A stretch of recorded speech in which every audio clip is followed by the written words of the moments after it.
How to add keywords in Google Ads Planner. Hello everyone, welcome to our channel. Let's see how we can do it.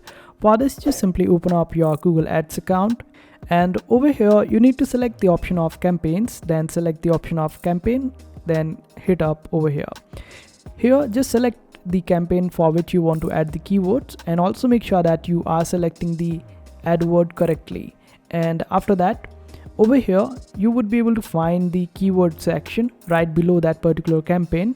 Simply select it. It is on the left hand side panel for you, and if it is not showing for you, then switch your account to expert mode, and after that you would be able to see all the options. Simply select the keyword section, then select the option of search keyword. After that you would be able to see a plus icon like this on that page. Simply click on it, simply click on that, and after that you would be able to see the section of adding keywords. Simply add the keywords, and if you want to match that particular keyword as it is, then put it in the commas, and after that you can save the keywords. And this is how you do it. I hope this video was helpful. Make sure to hit that like button and also subscribe to our channel for more helpful videos.